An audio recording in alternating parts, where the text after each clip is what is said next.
Hey everyone, thanks again for another episode of Triple Play. Don't forget to like and subscribe, and don't forget to support those that support us, like Brookes Bible College. If you're someone out there looking at potential Bible college, a young person, or if you're a lay person and just want to get better educated and have a deeper walk and appreciation with the Lord, check out Brookes Bible College. Their deal is they're here in the Midwest, and they want people to get into the ministry at an affordable cost. You cannot go into the ministry with a $50,000 to $100,000 worth of debt. That's especially if you're looking at the average church size, which is around 60 to 75 people right now. You're not going to be able to pastor a church of 60 to 75 people on $100,000 worth of debt unless that church is very wealthy, has a few wealthy people. That said, check out Brookes Bible College. Can't talk enough about them. We appreciate their sponsorship and support. And with that said, I'm excited about today's guest. We have a good one today. So somebody who I met just a few weeks ago. We haven't known each other real long. We've been kind of getting to know each other, but you started sharing your story with me at the gym. And I just loved it. I loved hearing, and the more I get to know you, the more I'm like, man, this guy has so much to him. So I'm glad to have you here today. Hopefully this will be the start of having you on a few times, because I know we'll probably just scratch the surface a little bit today. But my guest today is Dennis, and how do you say your last name right? Tinsman. It's like the Tin Man from The Wizard of Oz, only with an S in the middle. Tinsman. Tinsman. All right.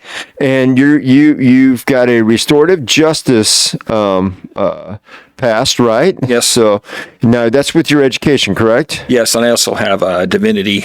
Wow. I got a doctorate in divinity. And you're a public speaker and an author. So, and you've worked with several high-profile ministries and been on television and pretty much done just about everything in your life, haven't you? Yeah, God's been good. Including going to prison, hey? Yeah. Yeah. I can't wait to hear the whole story, because I know bits and pieces of it as I was trying to find out about you after we met the first time. So this is awesome. I'll get to learn with those listening in or checking us out through the video with them. So tell us a little bit about you. Give us a little bit about where'd you grow up, a little bit maybe about how you grew up, right? And maybe the St. Louis question, where'd you go to school? Okay. Life started for me in New York. My dad was stationed at Niagara Falls Air Force Base, and he was part of a MASH unit in Korea. He was in the medical corps. If you ever seen the show MASH on TV, well, my dad was one of those medics.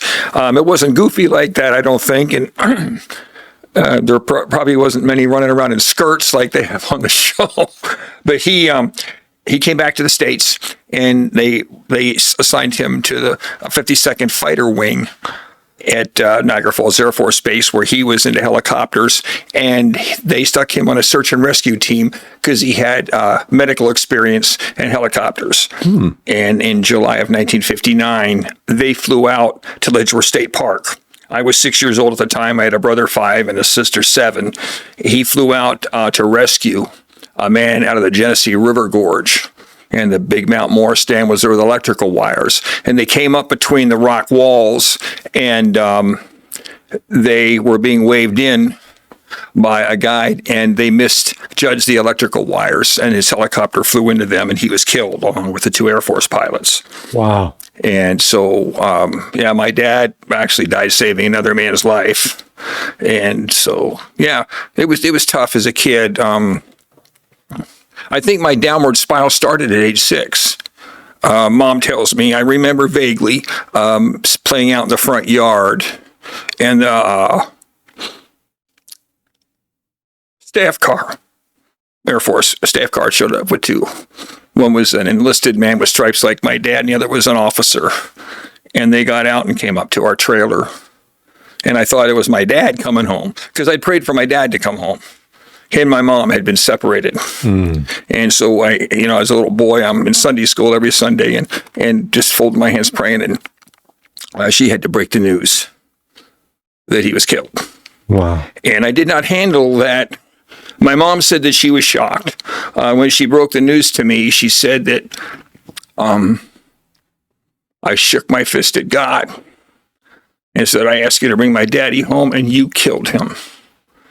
And so I think that started a trend with me in life of immaturity, and that I carried into my adult life. In fact, it did.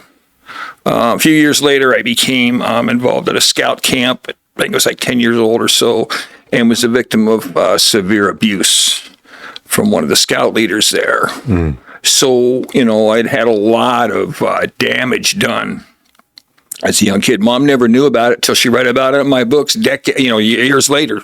Yeah. And it's one of these silent killers we have. Was your dad religious? My dad went to church at Eddington Presbyterian Church. Okay, so he that was at least a part of who he was. I never saw that part of him. Okay. My dad played guitar in nightclubs. He was unfaithful to my mom, and he was young, an excellent soldier, military, but he was not a good father or a good husband.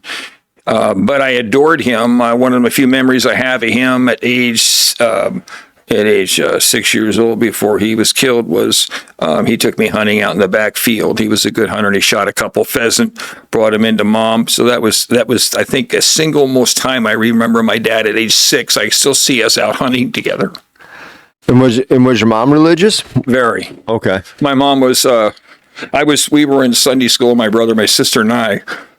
When we came out of the hospital, we went right into the nursery. Yeah. The church. Yeah, no, very much. My past too. Okay. So my parents have always been believers, and as soon as I was out of the womb, I was going to church with mom and dad. So yeah. I understand that. So you're going down this path that is reckless, maybe a good way to put it, self-harming in a way. So. I was a troubled child. They could never figure out what was wrong with me, in the sense that they understood the death of my father and the trauma, but they didn't know about the abuse that had happened. It was sheltered. And, looking back on it now and living through it, played a huge role in how I developed. Wow. As a teenager. Sure. I mean, who wouldn't develop, who wouldn't have that thing? That sounds very traumatic. So, I was into sports in high school, and I was into boxing. And when I enlisted in the Air Force, I wanted to be like my dad. At 17, Mom signed to get me in, and that was a very short tour. When I was in boot camp, then they didn't know PTSD, didn't have it, labeled like that. They called it shell shock, but what they didn't realize is I had snuck into my mom's closet when I was like 8 years old and found the articles, and had actually seen the article where they're loading my dad and these 2 Air Force officers, their charred bodies, into riverboats at the Genesee River, and read the story, how it burned up. And so I always pictured him suffering and screaming. Nobody ever explained anything to me. They didn't sit me down. Yeah. And some people didn't do their homework. My mom, she did the best she could. She had us in church, reading the Bible every night. But, once again, I was fighting this war inside with God. And there was a lot of anger. And then there was also this need to prove that I was a man because of what happened to me as a child, taking the abuse. So I got into boxing, contact sports. So when I was stationed at Lackland Air Force Base at age 17, my mom signed to get me in the Air Force. I left high school early, and I was in boot camp. And that night, I think the 3rd or 4th night I was there, I woke up, or I thought I had woken up, and I looked down the barracks, and there was a man in uniform standing down there. Now, it's just like I woke up, but I was still asleep. I didn't realize this at the time. So I got out of my bed, and then I woke up, kind of. So I went down the end of the hall, and I was like mixed reality with a dream. And when I got close to him, he caught on fire and started running around. And so, I was like, I had this reoccurring nightmare of this over and over and over. Used to wake up as a child with these visions and stuff. So they found me in the bathroom, in the barracks, curled up in the corner. I read the reports, and They pulled me out and stuck me over at the hospital and discharged me within 2 weeks. Wow. And said that I was unfit for military duty, which hurt me really bad because I wanted to follow my father's footsteps, but I had all these conflicting things in me, and I kept them inside me. I wouldn't talk to anybody. Of course. So I ended up going to Florida for a couple of years, worked as a lifeguard because I was a swimmer in high school, and then came back and enlisted in the United States Navy. They took me, and I qualified and became part of an infantry gun crew. Okay. And my DD 214 says infantry gun crew. I was part of a very rough outfit. I carried an M60 from 1973 to 76, but I was arrested while in the Navy for a serious felony and ended up in Chino State Prison, where I was being sentenced to 10 to life. And the Navy got me out. The training we had, the type of work we were doing, my past and everything seemed to be catching up with me. They gave me an honorable discharge. I was part of a very elite group of men because I was so physically in shape. I was on the Navy boxing team. I had this macho image I had to put out, kind of to cover up the abuse I went through as a kid. Sure. You know, I didn't want anybody to think I was a sissy, and you know, that's the type of thinking it breeds in you. So I got out of, and they modified my sentence after a year, and my mom's prayers. I served a year in prison, is all, in Chino. So you did serve a year in prison, and it was for a serious, you say, felony. Armed robbery. Oh, wow. An armed robbery. I did that. It was actually, I actually tried to figure things out to where it was a suicide by a cop. I planned on very twisted thinking. Yeah, sure. Very twisted thinking, but I had enough of life. The military outfit I was with would require us to possibly fire on civilians, and I was so disappointed. There's no way I could do that. My dad had given his life saving a civilian, and so I had this once again referred back to my, point of reference as a child, and struggled with making sense of everything, and I talked to nobody. So I got out and then went to work in the car business. Oh, wow. That's so you come right out of prison, you eventually get a job, and it's doing automobiles. That's a big change from doing military work and carrying around an M60 to prison to car. Yeah. I worked through the high school at a gas station. So, and my dad was a mechanic. So it kind of, I took some classes, and mechanics had actually became pretty good at it. And then I got into sales. And I can make more money selling cars than I could fixing them. And then, my brother-in-law, my sister had married a major drug dealer at a high school, and he was shipping quantities of cocaine up from South America in the Seattle area, and I started snorting cocaine. Oh, wow. And then that's a road that went down real fast. Sure. And then lost job after job, spent the next several years fighting an addiction and drinking excessively. Married a beautiful gal. We had 2 kids together, and when I was 27, and after 9 years or 8 years of being with me, she finally had enough.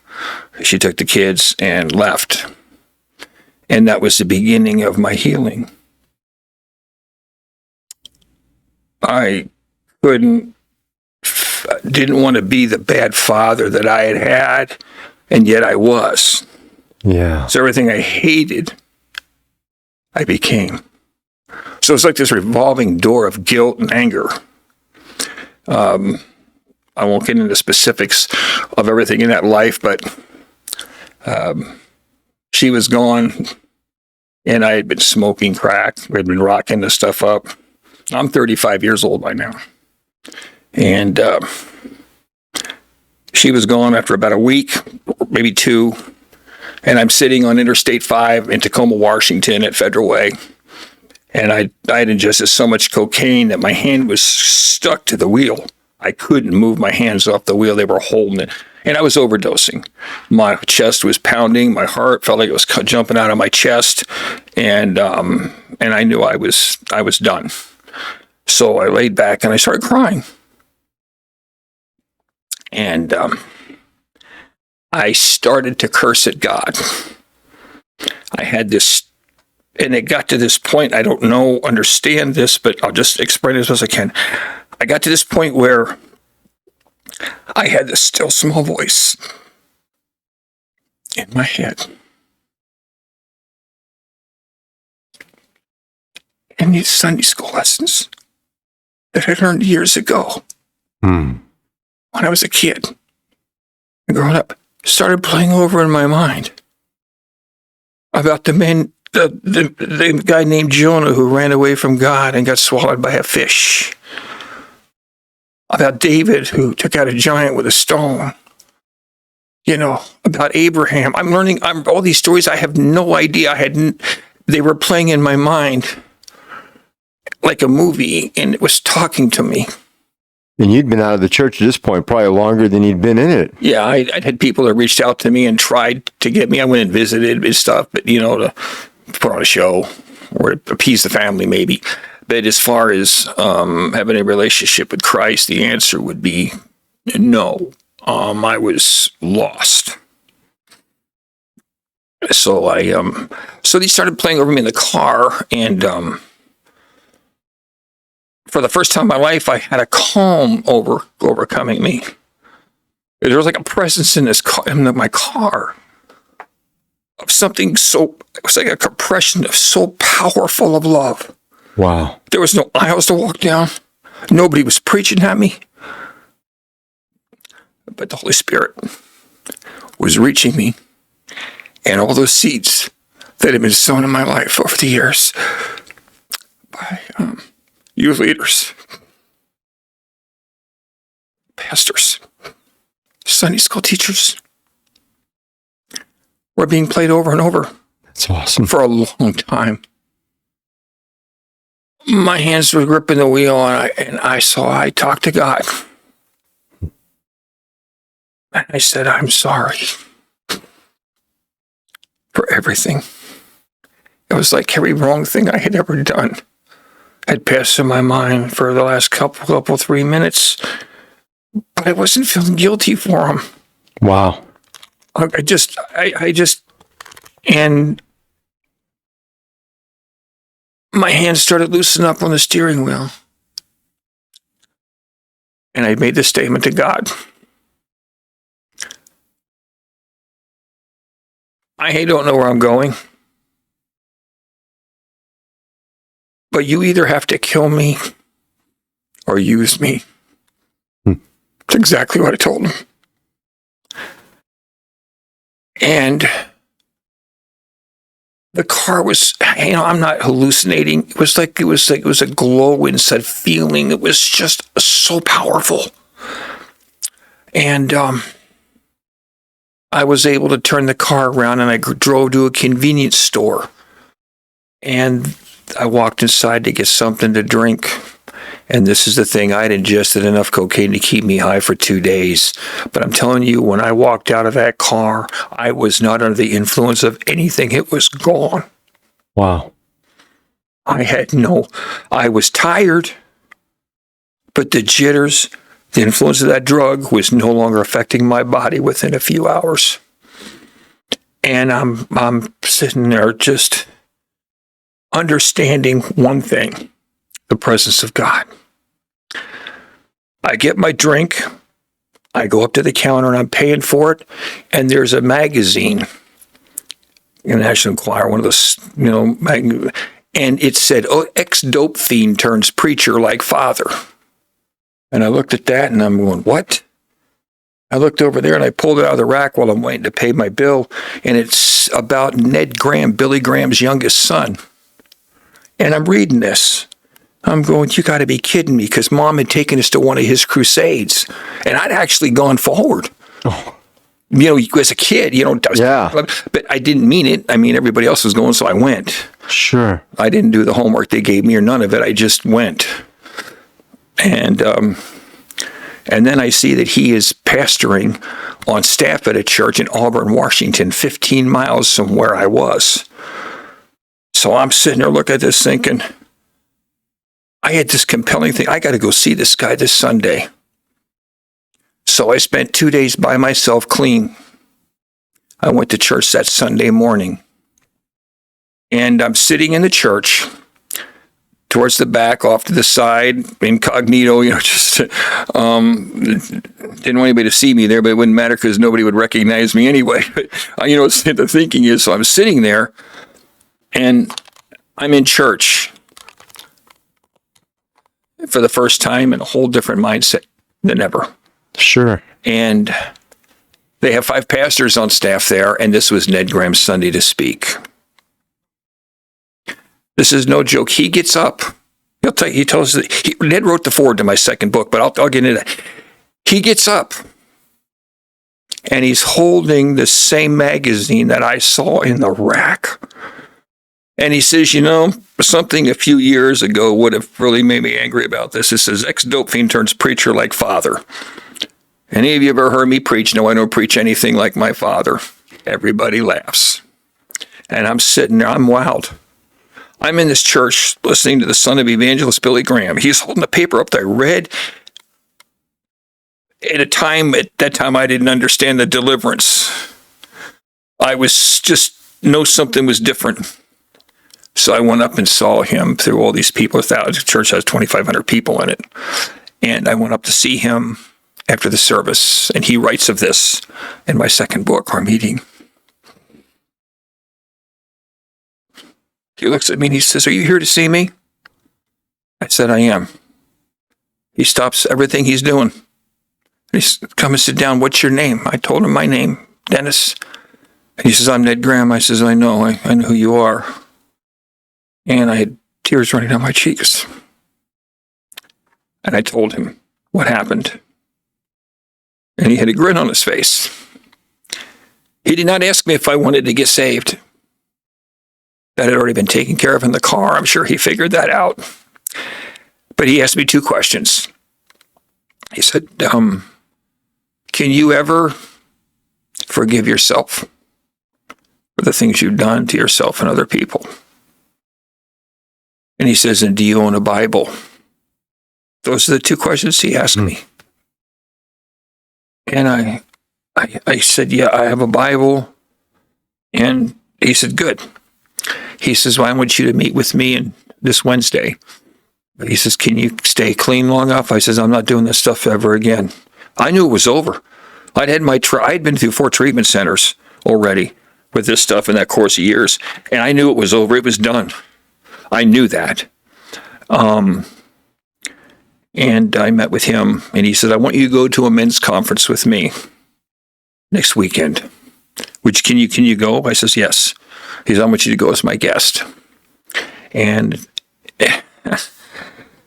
the men's conference was at Miracle Ranch on the Olympic Peninsula in Washington. And I get there, and it's not your run-of-the-mill men's conference. Billy Graham's entire follow-up team was there, including Cliff Burrows. Oh, wow. And here I am with all these. I'm like, I don't know. He introduced me. He told me to bring my guitar if I could because I play guitar. And I did. And I spent a weekend around some of the most incredible mentors. How'd you learn to play the guitar? My dad was a guitar player. Okay. My dad played guitar. His father played guitar. I attended Honolulu Conservatory of Music when I was young, and Mom sent me there. Kind of music was an outlet valve. But I was just curious because you brought that up, and I was like, I wonder where you learned that, because I also know that eventually you played the steel guitar down in Branson too. Yeah, so. And eventually down the road, I was turned out to be a hobby job. That's a good hobby job. It is. I enjoy playing. Yeah. I met some great people, some good believers, and some great people playing over the years. So I bet if you were at that conference and you got Cliff Burrows there, I mean, come on. Yeah, that was something. I remember seeing him on an album cover my mom had, so I knew who he was. where he was singing with children or something, doing his musical thing. Cliff Burrows, yeah. So I remember. So when I'm sitting there, like, wow. I left the conference and went back, and I had some friends that knew my family, that knew what a mess I was. They had moved back to Michigan, and she was a piano player at the church my wife had gone to that had left me, and they invited me to Michigan to get me out of the network of drugs that my family wasn't steeped in at the time, you know. Sure. And so I went there thinking I was headed out to ministry and God was going to use me in a great way, like the encouragement I heard at that conference. Ned Gramps, God's going to use you in a big way, stay faithful. And so I get to this ranch to stay on there, and they hand me a pitchfork and a wheelbarrow and tell me to start cleaning out corrals. So I'm shuffling horse manure for room and board. There you go. So I knew the story of the prodigal son, so I'm shoveling this. I'm not much complaining about anything at that time. I was just glad to be alive, and I was free. I mean, I'd have done anything to stay in the state of mind I was in, where I wasn't chasing the little white rock or the needles. And I was given an assignment by a pastor at the church in a little village in Nashville, Michigan. His name is Lester D. Groot. His picture appears on my first book. And I started meeting with him on a regular basis. He kind of took a liking to me. He was rough on me at first. He was a pretty rough, one of these Southern Baptist old school preachers, and former farmer, and didn't have time for excuses. And he sat down with me and he said, listen, you're going to do an assignment for me. I want you to go home and write down whatever is going to happen to you again if you get involved with alcohol or drugs. Just write something out. Bring it back to me at Wednesday Bible study. This is Sunday. So I'm sitting there trying to figure out what am I going to write. You know, I'm living in this room with a bed. I write about the room, had a spring bed and an old desk, and the heat comes up through the floor, through the holes in the wood stove downstairs. The nice house on the ranch is across the street, and I'm staying in the old farmhouse from decades earlier. And but I like my little room, so I got a pencil and legal pad, and I wrote. I couldn't make sense of what I kept writing, and none of it made any sense. So Sure. I wrote a thing about, and I thought, I'm shoveling the crap out of this corral, and God's shoveling the crap out of my life. So I'm drawing this metaphor in my mind. I didn't even know what a metaphor was actually at the time. And so I'm drawing it, and so I'm thinking. So I thought, you know what? I'm going to write a story, and I titled it "Keep the Corral Clean." And so I write this 4 or 5 page story called "Keep the Corral Clean." And it impressed the pastor. And it actually became the first chapter in a book. Oh, wow. A Garment of Grace. Yeah. That hit the New York sellers list right out of the gate.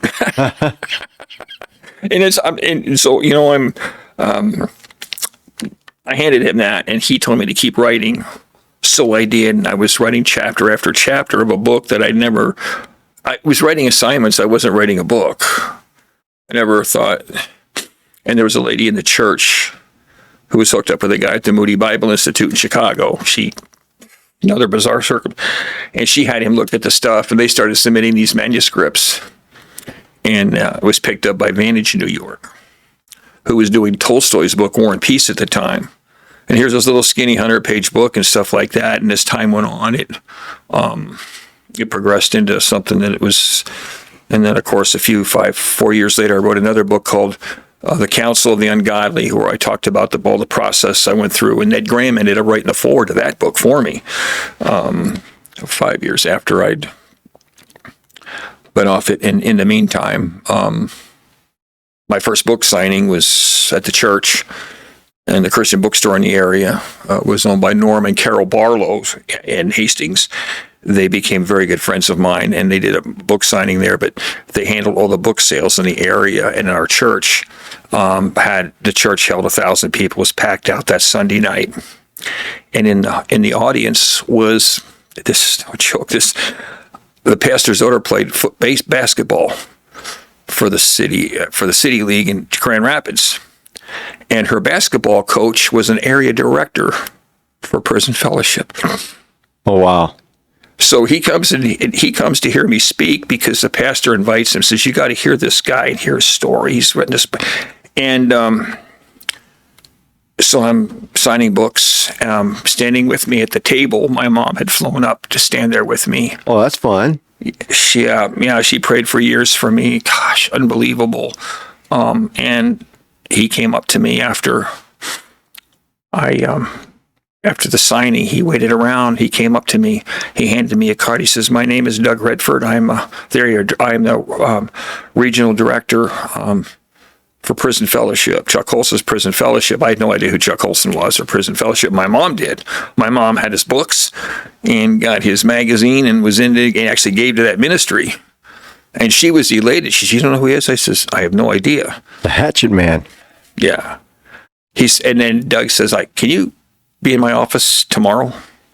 Can you come to my office in Grand Rapids?" My mom, I never had a chance. My mom said, "He'll be there."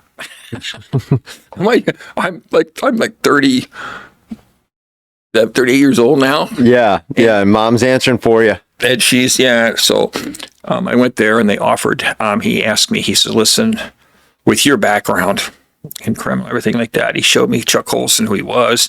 And of course, everybody knew what Watergate was. And I realized he was that lawyer that did all the bad stuff. And he had a ministry now. He's built his life, and the guy was incredible. And of course, he worked with the Billy Graham Association too, like that, so all these coincidences, you call them, are happening. And I went to work for them, leading a Wednesday Bible study at one of the institutions. I got a clearance, even with my criminal record.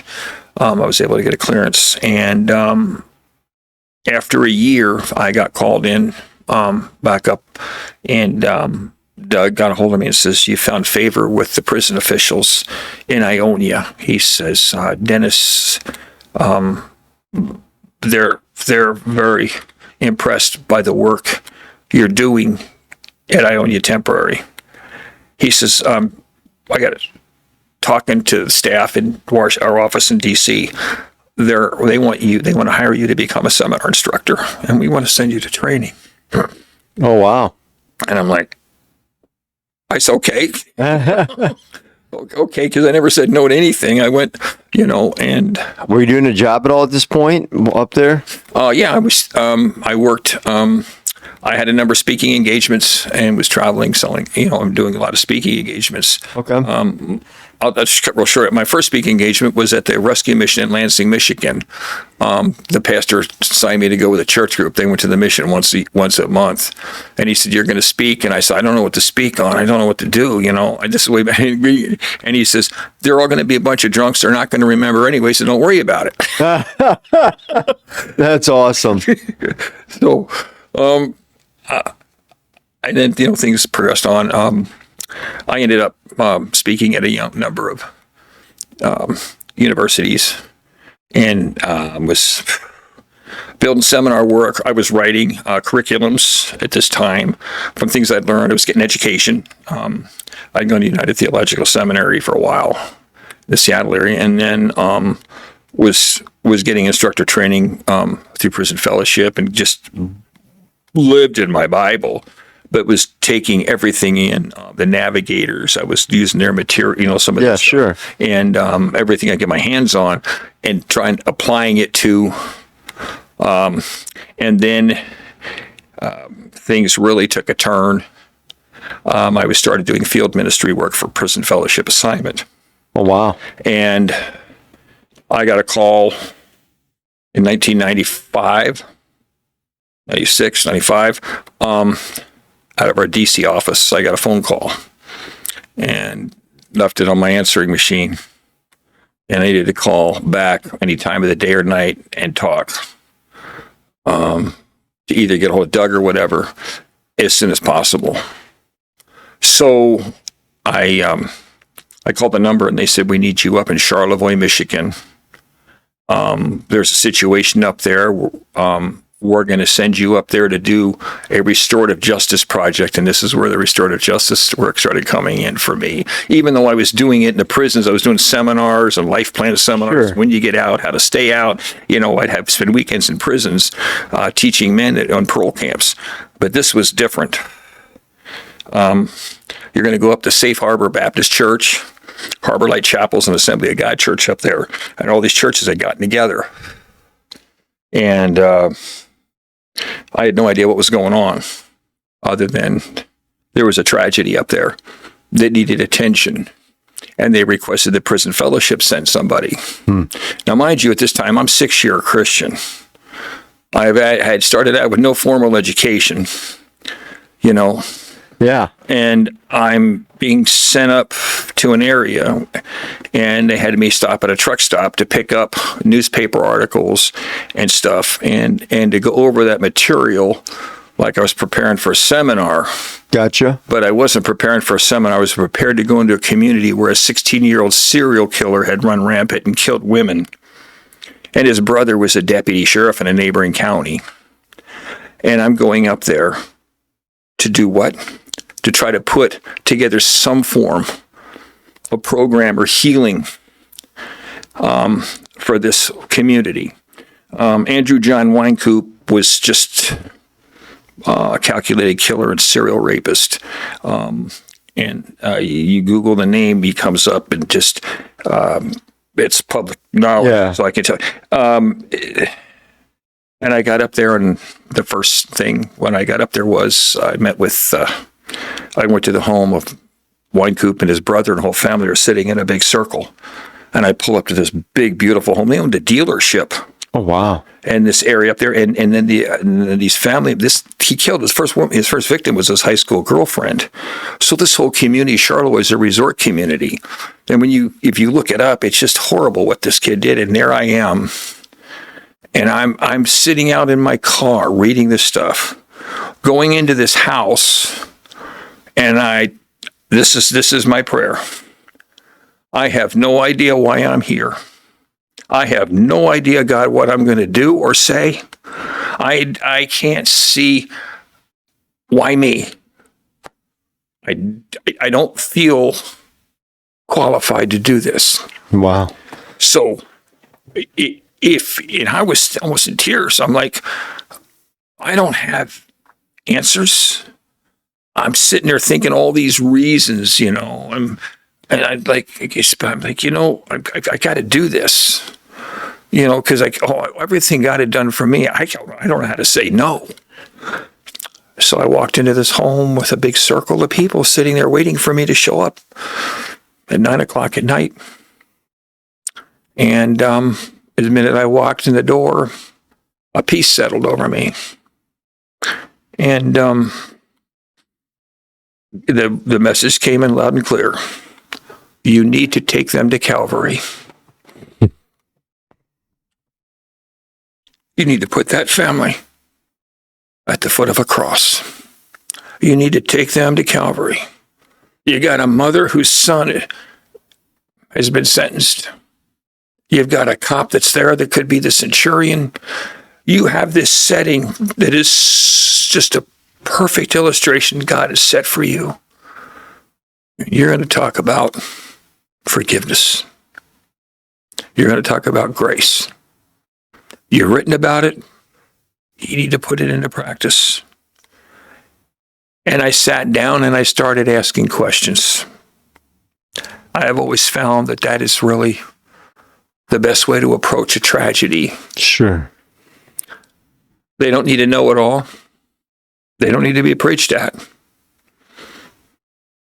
They've got questions in their mind. And one by one, God directed the conversation. And that evening, the following 2 days later, I spoke at a church that was packed. It was a community service. All these people from they came to hear the man from Prison Fellowship talk about the community and healing, and put together a grief counseling team, which they didn't have back then because people weren't shooting up schools. Right. So I got this diverse team of people, about 12 of them. And so when I left there, they were in the community, school teachers, counselors, police officers, a judge, really diverse background, coach. And they brought continuity from the different denominations there. And then in through that, I had found favor with Governor John Engler. He, and I got a pass to go visit the killer in the jail. He would stay there for quite a while. I went back and visited Andrew John Wynkoop, the serial killer, and talked to him about the Lord. That's awesome. And then the following year, they sent me up to Ypsilanti, where he had a 5-year sentence of no contact. The governor gave me permission to go see him twice. And then after 2 years, I stopped. And I'm not getting into particulars why, other than there was just nothing more there. Yeah, you did what you had to do. He was totally apathetic. There's no remorse. It wasn't going to be any. He was totally disconnected. They stuck him in Ypsilanti, which is a mental hospital. Sure. And I went to work on the families and the victims, and worked with them in the community. And the big word is forgiveness. Moving past the bitter and anger. How long did you do that? Geez, I ended up. I was just thinking in that area, Oh, I would say I had other ministry assignments up there, but all the people would show up. At Harbor Light Chapel, 2,500 people came to the missions thing. A lot of them were visitors. I was up there for the entire week at a missions conference, and many of the families and stuff that had suffered the loss that this young man had created were there, and they had gotten themselves in a church situation, and a number of them God had used this tragedy to bring them to Him. Sure. Which He's good at doing. Yes, He is. And I understood desperation. And I understood hopelessness. And I understood the total isolation from reality at times that comes along with this type of behavior. And God just opened, and I never solicited anything like this. The doors just opened and opened.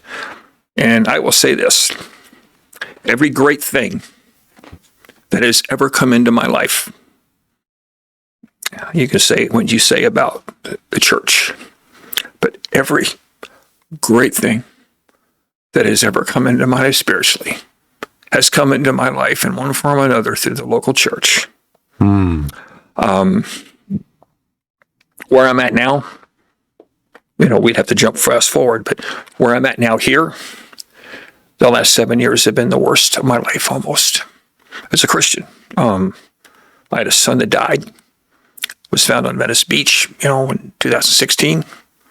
They found him, after all the ministry, but they found my 33-year-old son on Venice Beach in California. He had died of a heroin fentanyl overdose. The following year, my wife of 20 years, she was 23 years younger than me. We had 2 boys together. It was her stepson that died. She walked out with another man from the church and left me to raise the 2 boys. And in and through this, I'm just struggling to keep it together, but I'm in church and I'm keeping my boys there. I knew the formula. And I look at, I look at so much tragedy. And then right after that, I was involved in an accident in Nashville, Tennessee. My boys, I got this beautiful home for them behind the high school. I stopped everything and drove an Uber car almost around the clock to put my boys to school and got a beautiful home for them, made sure I was at their games and wanted them to have their high school years and graduate them. And then I get in an accident, breaks my back and tears up both my shoulders. And I'm on a body cast for 7 months. Can't Uber drive then. Well, actually, once the body cast was on there and they got the shoulder down, I drove with the body cast. Holy cow. I did. I went out and drove, and sometimes in pain, but I did what I needed to do to take care of my family. And I wanted to do for them what others had done for me. So I went to Grace Community Assembly of God in Branson, incredible church. I have some Branson entertainers there. I had played steel guitar over there in the past and the guitar, so I had a good connection there. Then a year after, not even a year after I get out of the body cast, I'm recovering. I'm in the gym working out, trying to get healthy. I come down with COVID, and I'm in COVID ICU in Springfield, Missouri. And they tell me I'm not going to live. I need my affairs in order. I couldn't breathe. I fought for every ounce of oxygen, and all this is coming in one thing. And so I ended up blood clots in my lungs, just everything you can think of getting thrown at me. And this is fast forwarded from everything else. I think the stuff in between there was a lot of great ministry, playing in Branson. I think God was preparing me for these times. Yeah. And I stopped speaking and traveling. I couldn't be gone when my sons were in school. All I did was drive Uber, sleep, work out, and even that was almost impossible. So after I beat the COVID, the doctor came in and sat on my bed 5 weeks later where I'd fought for every breath. I was in the ward where they were wheeling people out in front of me that had died almost every hour. Sure. And I'm just watching this, and I couldn't breathe. But they wanted me to do lung exercises to try. I mean, they were doing everything they could. This place was incredible. Sure. And there's a former dean of students at Evangel University that became a friend of mine. His name is Dr. Burl Best. Yeah. He is an incredible, in fact, he's writing the forward to my new book, but incredible man of God. He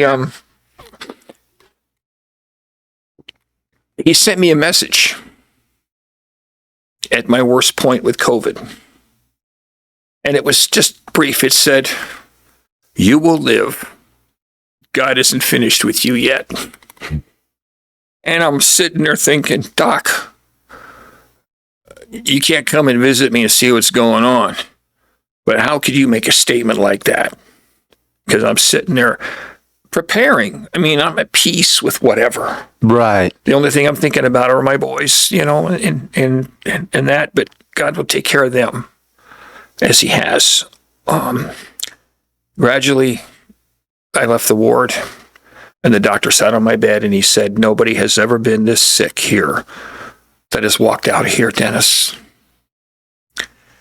And he sat on my bed, and I had a chance to minister to him and the nurses and stuff that were there, because I found myself singing even though I couldn't breathe. Isn't that funny? And I was singing this song they sang in church called "Breathe on Me, Breath of God." As I fought for every breath. That's awesome. And then I started playing this song on my phone, because if I saw Jesus, I just could imagine. So I'm playing this song over and over called "You Are Beautiful Beyond Description, Majesty, and Thrones Above. Love that song. I stand in awe of you." I mean, I'm getting ready. Yeah. And it's most certain. But I carried with me the memory and the thought of, I make a total surrender. And I really believe that God does His best work in and through His believers. They give themselves to a total surrender. And so when and through that, I came to, the boys graduated. I was going to ask if they graduated. So David is going to trade school, but that's awesome. Josiah graduated. David's going to trade school. He's actually married. They have a baby on the way. He's 20 years old. Him and his wife have a baby on the way. He married an HE pastor's daughter. He is. They're doing pretty good. Both of the boys have. I've been pretty proud of them. How about? I wonder if you mind if I rewind a little bit. Yeah. Okay. Your first wife. I was going to ask you. Did she and your first kiddos? Did they see this transformation of their dad as you started doing the ministry and as you gone to Michigan and all these different things that I mean, obviously you don't believe somebody right away, right? But now you start to build on and on and on, and this is a true change that God has changed my life. I'm no longer addicted to this substance. I'm no longer doing alcohol. Was there any restoration there, or incredible? Okay. I had written a song. I did songwriting, and I appeared on national TV with a song called "Little Boy." It's about a father that lost his son, and then a son that lost his father. I had no idea writing this song that my son was going to die. The same one I wrote the song 4 years ago. But he was a little guy, Tim and Shannon, and they, I think 4 or 5 years went by. I'm working in an interim position at Youth for Christ in Battle Creek, Michigan at the time. I put these golf outings together called One Cop Park Kid, and we're teaming cops and kids up. And I'm sitting there putting these things together for the inner city. I worked at the chaplain at the juvenile prison they actually have there in Calhoun County, and I'm working on staff there at the chaplain, but I'm actually the youth guidance director. And I get a phone call one morning, and it's Linda. And she said, "This is Linda." And I said, "Linda who?" She says, "It hasn't been that long." I says, "No." I says, I got all choked up. She said, "Your kids want to see you, and we want to get them to you." And it's been over 4 years. And they had found my books in a Christian bookstore up in Michigan or in Washington State where they were, and figured that there had been some change. I bet. So, anyway, so she brought them there, and my in-laws were very rough on me. I was going to say deservedly. Yeah, her dad wanted to kill me the last time he talked to me. I can't tell you exactly what he said. It was really bad, but he wanted to kill me, and so I never hit her. It was not a physical abuse thing. I just wasn't there. I drink drugs, stuff like that, and just, Well, and you abandoned them. I mean, they had to leave. I mean, you'd already abandoned them because you weren't fathering and being a husband. So that she was probably having to provide for herself because your drug was taking all the excess money. Yep. I mean, it makes sense. I get that. So you were able to restore a relationship with her and the boys then, hey? Well, what happened is they came and I took them up. They met me in Iowa, and I took them up to Michigan, and where I was, and they were 10 and 11 years old. Shannon was 10, he was 11, Tim was 11, and they spent 2 weeks with me, and then after that, they were regular visits. I think 5 years had gone by. I got a call from Wally Forsythe. He's passed.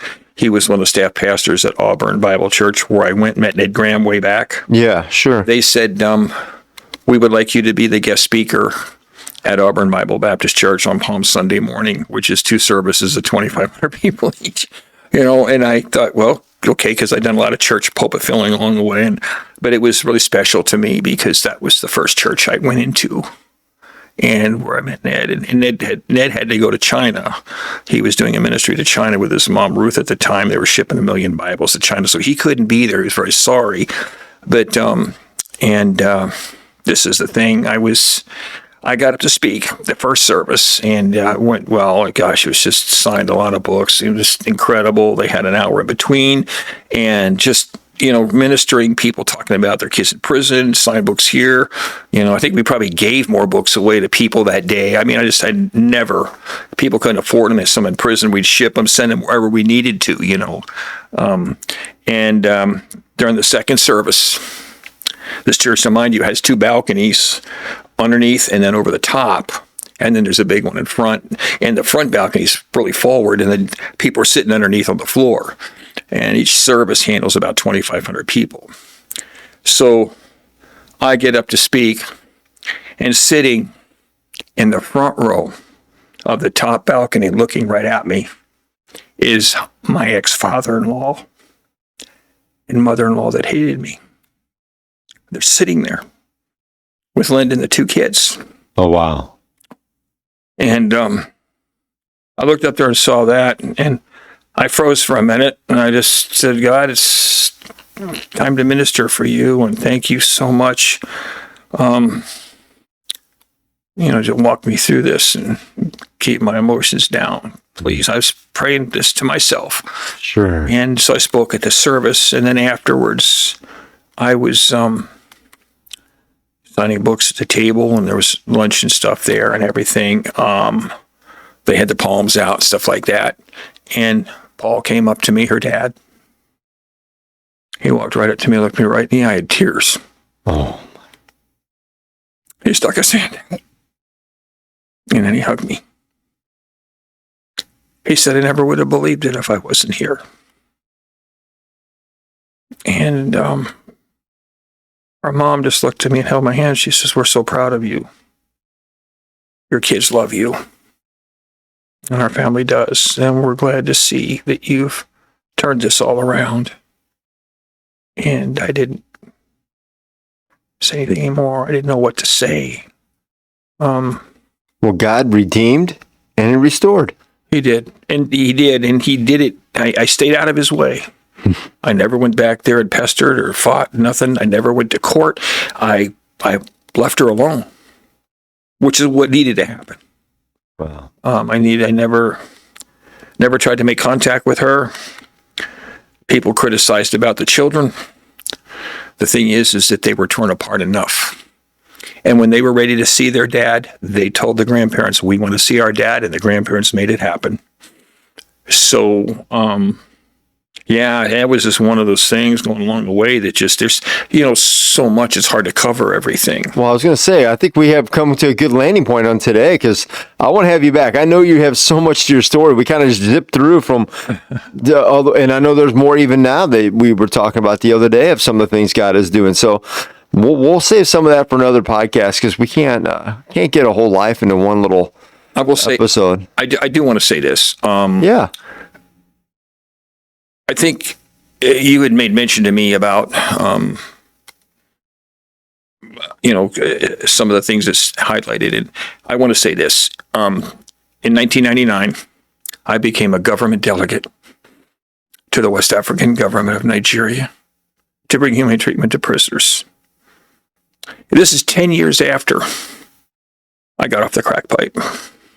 Within 10 years, God had taken me through all this, and I'm laying in Nigeria, ministering to the government as to bring humane treatment and training to President Obasanjo and Bishop Abelagabu, where I would receive my second doctorate for my work in Africa. When I was getting ready to leave country, they presented me with the highest humanitarian award an American citizen can get from a foreign government, a DLT Doctor of Letters, which never chased degrees. I never chased awards. But it was a point of reference to me that in 10 years on this timeline, and we can fill in the rest later, like you said. But I want to get you. Yeah, I want to hear all about it. I didn't want to spend. I could spend all day in Nigeria, because I actually have a Nigerian that works with me. Yeah. So there, I want to know a lot more about that. So we'll get you back here in the next few weeks. Well, you're not too far from here, so we can get you back here shortly, and yeah, we'll jump in maybe to another aspect of your life and your ministry. But that's amazing. 10 years from there to there, and even where you're at today, watching you fight through COVID, fight through your new health things. And God is not done with you, Dennis. No. And that's for sure. Working on your new book. But that said, when the story that I just I sum it up as it was a story of redemption and restoration so far. And I can't wait. I know there's even more to it. So Our ministry, the ministry I have, is just what you said, is subject to 3 words: repentance, restoration, and reconciliation. Oh. The 3 R's. Perfect. Well, let's end on that. And we'll make sure, if people want to get your stuff, what's the best way to get it right now? If they want to buy a book or... Amazon, both my books, A Garment of Grace, The Counsel of God, are out of print, but they're coming out. They're coming out in their 3rd and 4th editions before the summer's out. Okay. They'll be able to purchase them on Amazon, but they have some still. From what I understand, people are able to buy some there that are used, and I think they're almost out. But we are coming out with the 3rd and 4th editions of my 1st and 2nd book, and then the new book should be out for Christmas. So if we put a link, we'll put a link onto the Amazon, Amazon on this show. So if people want to check out your books that are in print or look for the other ones, they can do that through this Amazon link. And Right. I know you're working on getting your new website all up and going. When that happens, we'll make sure we can get that out there too, so people can get grab onto that if they're listening to the episode later on. So. And I pray if any message I could give out to anybody. I attend a great church now. I attend West County Assembly of God in the Chesterfield area, and I'm going to tell you, just if people are struggling, if you would just give the local church a chance, no matter what you hear, and just show up. I think, and I know that you would find what you're looking for and the difference in change. Absolutely. There's a reason why Jesus calls the church his bride. Yeah. And I always tell people, remember this, that the church is not made up of perfect Jesuses that walk around. It's made up of people. It's just hurting people trying to help hurting people. Yeah. And the hurting people have their struggles too. And sometimes they get in the way, and you just got to give grace to that. So, and if you can do that, God has great things that he'll do through the local church. I'm a big fan. We're plugged into a good church that we love to death as well. So I've been loved here. Opportunities. Gosh, it's amazing to watch the diversity and the different denominations. And when you get rid of the conflict between them and you look at the similarities, and people get along, the way Jesus did. There were different churches. There's different books in the Bible, Ephesus, Corinthians, Corinth. That's the main thing, is go there. And I've seen marriages get saved, broken hearts. And I'll tell you, I don't know anybody, and I'm not saying this, that had any more distance from God than I did growing up. And when it all came together through the local church and through the Sunday school and the place we bring our kids, it changes in a way that's just unexplainable. Sure. And, I am a firm believer that any God big enough to worship isn't small enough to understand. I mean, it's as simple as that. There is no way I could worship a God that I could understand. Amen. But I can see what he's done in my life and the lives of others, and the healing in communities with tragedies off the scale in a foreign country where people are cutting off arms and beheading for becoming Christian. I've been there, lived around it. And to watch God work through that process with such tragedy and such grace and find a purpose in it. Well, we're going to get you back here. I want to hear more. There's so much. I have so many things. We could probably spend 3 or 4 hours easily. And so I'm just like, I'm going to wrap us up here because I want to get you back because I'm serious. I want to get in. I'm curious about your prison ministry more. I want to know more about that. I want to know more about your time in Nigeria. And I want to spend some time on what you did in Branson. I mean, those are just some of the things that come to mind in what we're talking about. So we'll get you back here, Dennis, if you'll come. Oh, so. Yeah, this has been good. And, I really appreciate you reaching out in the gym. I was having one of those days, and you just were there. Well, we all have them. You know what? And I'm always, the gym is kind of my mission field. I'm always looking for opportunities to love on people there, build relationships with people there. I've had in that same gym, I've prayed with a guy who had his marriage restored. He was in the middle of an affair, was going to go to his wife the next day and say, I'm leaving her. I've been in that gym where I've got 2 or 3 guys there that show up randomly with me at church on Sundays, and I've had friends get saved from there. So I just look at it as an opportunity to be a light, and because I'm in an office, and yeah, people come and go, but it's not relational a ton. It's more transactional these days than ever before. People just want to move on with their lives. So I find that as a great way to, while I'm getting in shape, I can share a testimony. If it's somebody overweight, I've been there. I've lost 100 pounds. Oh, I know it. And, if it's somebody dealing with a downtrodden problem, just walk up and tell them, man, can I pray with you right now? Can I love on you right now? And I've never had anybody say no. So no matter who they are, what their background is, as you probably see, there's a lot of Muslims there now. Yeah. And I've had some great conversations with those guys. So, there's just opportunities wherever God puts us. And so anyways, yeah, it was great meeting you that day. And I'm glad to continue to build our friendship, our brothership in the Lord. That said, I need to end this, so I'm going to end it real quick. For those watching, you'll check out all the links. We'll make sure you can get in touch with Dennis through that. And don't forget to support those that support us, like Andy McCallum and his team with Resource One. If you have any financial planning needs, don't want to forget about Chris and CS Design. If you have any web or tech design stuff, they did the intro, outro stuff. And also Jeff Earhart Agency. If you need a State Farm agent, you can give those guys a call at 314-821-5333 or Jeff. And as I've said a few times, you might just get my normal co-host Scott. He works there, and he might just answer your phone. So that said, we'll catch you guys next episode, and we'll be having Dennis back here shortly, I'm sure. So catch you guys.